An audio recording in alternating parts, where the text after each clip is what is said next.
Hello, you extraordinary human beings. Thank you for being patient.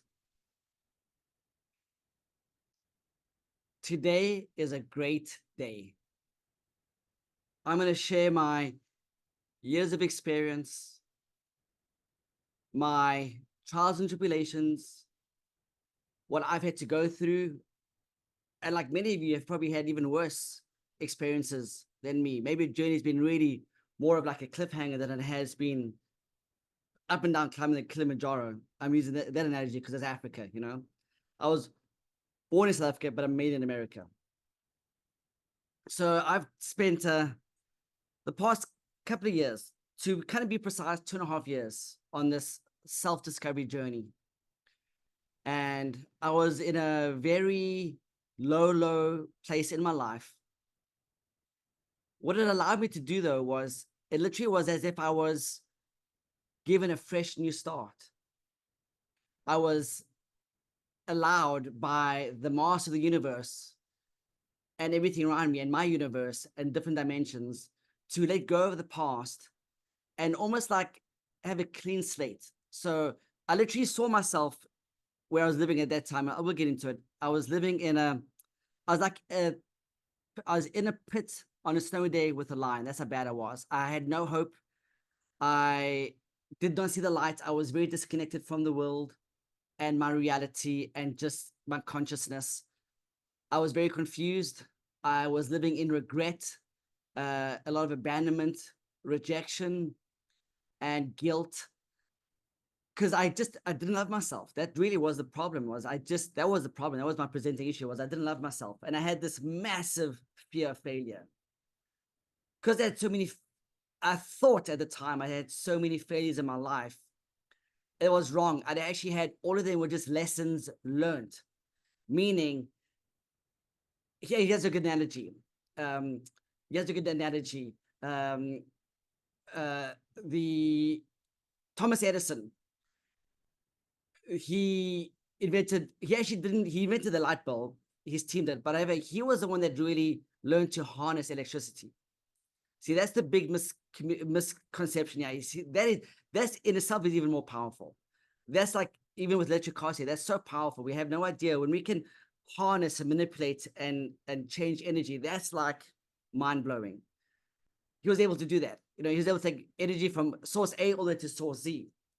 And what was he going to do with this? He was now going to go and create the light bulb to give us light, which you see all over the world today. Everywhere you look, every time at night, and even in corporate buildings at home, there's light everywhere, right? The globe.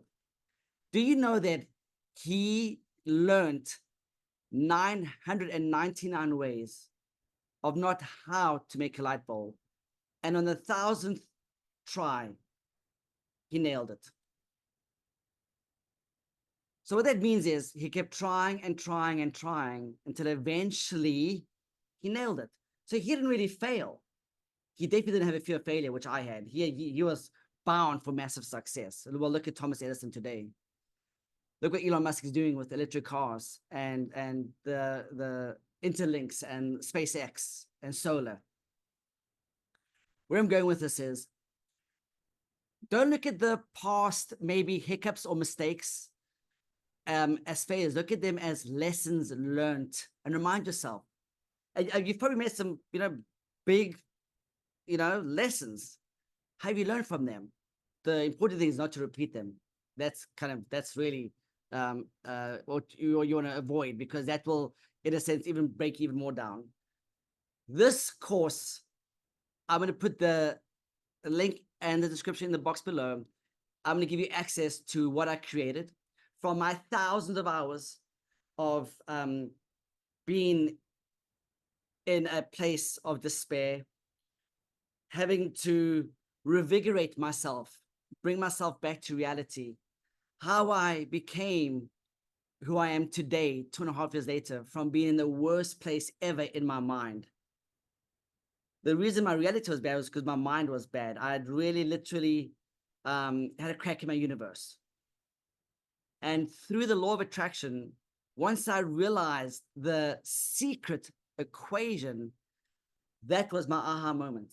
And then in my despair, I even wrote a book about it in my despair, which, by the way, Please buy it. That's kind of there's a call to action, but please buy my book, because when you read it, it's like, dude, what were you writing? Well, you gotta remember, I was in a very bad place when I wrote that book, but I was trying to share this revelation, this aha moment that I had while being in the pit on a snowy day with a lion. And then when I look back into my past, I realized, wow, I did that in all these different stages in my life. When I became South African skateboard champion, I used that secret equation. When I got my first Porsche Carrera convertible, was at the age of 26, was because I was using this secret equation. When I came to Hollywood, I used this method, this manifestation method, this I call the secret equation, because it really was always there. I just didn't see it. It wasn't transparent in my eyesight, in my consciousness. It was in my subconscious, like castle, in my infinite intelligence. It just my conscious was only 10% of what was really working. And I'll share in the links below the theory of the mind, which is going to really show you how the brain works, how that supercomputer, you literally know everything, by the way. You know everything. Here's what you have to do. Just figure it out. Just figure it out. Nothing is impossible, because then you would say, well, we can't go to Mars. We can't fly in the sky. We can't surf waves. So all of these things were impossible things at one point in history. And now we can do them all.